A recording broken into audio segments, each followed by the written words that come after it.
Jesús de Nazaret muere en una cruz por nuestros pecados. A ver, analicemos la idea. Primero, ¿qué pecados? Pecado original. Bueno, listo.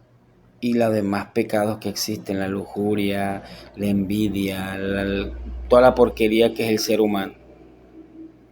Dios manda a su Hijo a la tierra para morir por nosotros. Uy. A ver, pongámonos en contexto. En el momento en que Jesús pertenece a un pueblo que es oprimido, masacrado, ultrajado por el Imperio Romano. Es un pueblo marginal, pueblo humilde, de campesinos, de pescadores, que estaban bajo el yugo del Imperio Romano. Un imperio cruel, sanguinario, un imperio que no tenía que ver con nada, dele, asesinar y hacer lo que se les daba la gana.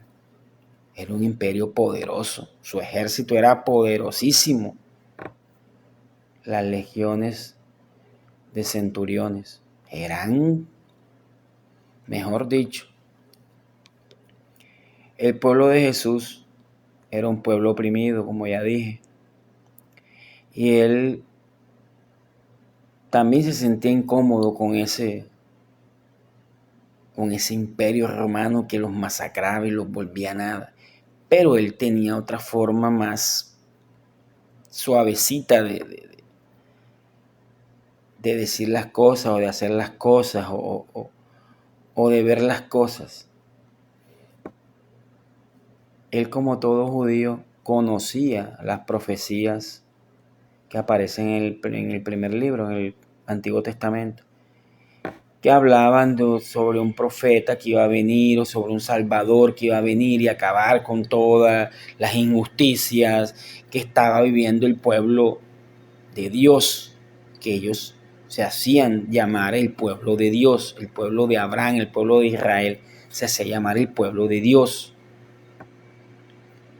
Y ellos no podían creer de que Dios los había abandonado con ese imperio encima dándoles garrote.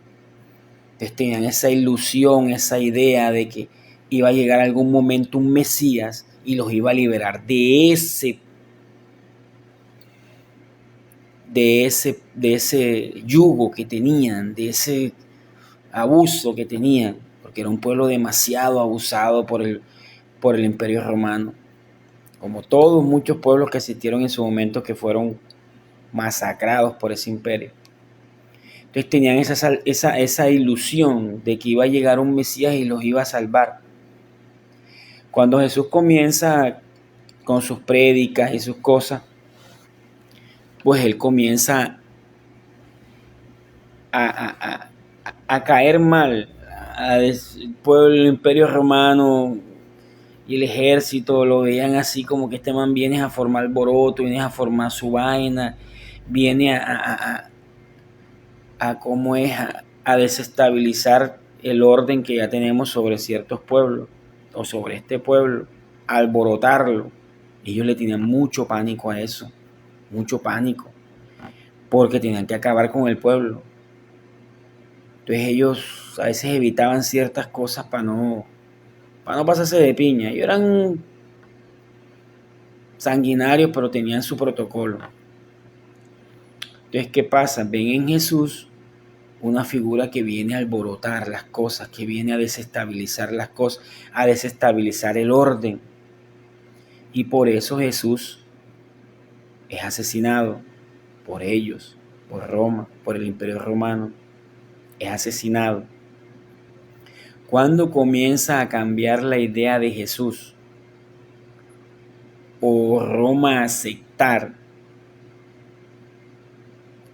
Cuando un emperador sueña con la cruz. Y ahí cambia totalmente la historia. Donde ese emperador no hubiese soñado con esa cruz, no hubiese pasado